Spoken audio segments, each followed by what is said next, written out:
doctor to save life. Why my pastor must save life?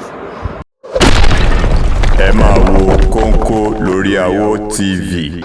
Pastor àti doctor àbí òun wáìn. Iṣẹ́ òní pastor ń ṣe. Wọ́n sọ pé tó bá ti gbàdúrà báyìí. No. The only thing we want is pé pastor, they are just like motivational speaker to guide the moral of human being. Doctor are to save life. Why my pastor must save life? The fact one bẹ́ẹ̀ ni pé okay wàhálà mọ̀ tí èèyàn bá ní court lọ́wọ́ báyìí like ọbẹ̀ yáyàn lówó àbí kán yáyàn lówó táyà máa kọ́ ronú sí tó máa stitch ọwọ́ èèyàn tó yá.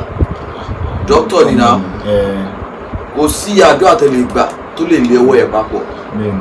But the little of doctor study, ideology and research with the equipment tó fún wọn, wọ́n máa stitch ọwọ́ ẹ̀, wọ́n máa fi necessary medications sí ọwọ́ ẹ̀ máa heal, then àwọn cells yẹ ó máa relieve, then wọ́n máa ẹni tó ní cut wọ́n máa ní relief of pains.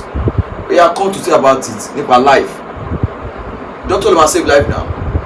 Ọlọ́run tó fún doctor the knowledge to save life, tó fún àtọ́fẹ́ fún research on how to develop a equipment to save life. So Ọlọ́run fún knowledge now. How could pastor will say that he will save life? Like ẹni tó ní leg brokenness to last dent to have been to church, ṣé ẹsẹ̀ to last dent here, can the pastor arrange it? No, it is the experience and the study of the doctor that fix those things, not the pastor. Ẹ máa ṣe mistake kan pé ẹ máa mix pastor to be the universal healer. Why God has distributed professions, duties to people according to their research and studies.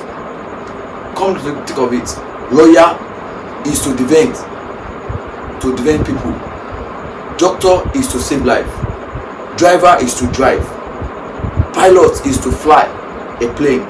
So each people they enter shape plane no knowledge of shape.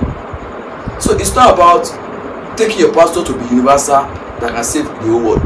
No, it is technology and the research to build more equipment to save the world that will heal and save the life. You understand? Tíbi bá jábọ́ nísìn ẹ lọ síbẹ̀ kẹ́lẹ́ máa gbàdúrà Olúwa ìgbà tó ti ń jọ tẹ́sẹ̀ wọn ti kọ́ tẹ́sẹ̀ wọn ó ṣe padà. That won't come to reality of life. Ó dàbí illusion ni ẹ máa rò bóyá ó rí bẹ́ẹ̀ kò ní rí bẹ́ẹ̀. But the necessary protocol tọ́nà ti lélẹ̀ fún wa due to research and variety of knowledge ó máa ń jẹ́ kí ni ẹ kó possible pé kẹ́ ìlú àwọn èèyàn kẹ́sẹ̀ jìnnà. You understand? It's not about prayer o. And Nigeria has focused on 100% prayer. No. In developing a country on healing or growth, you need knowledge, research, and more study to build a nation. It's not about prayer.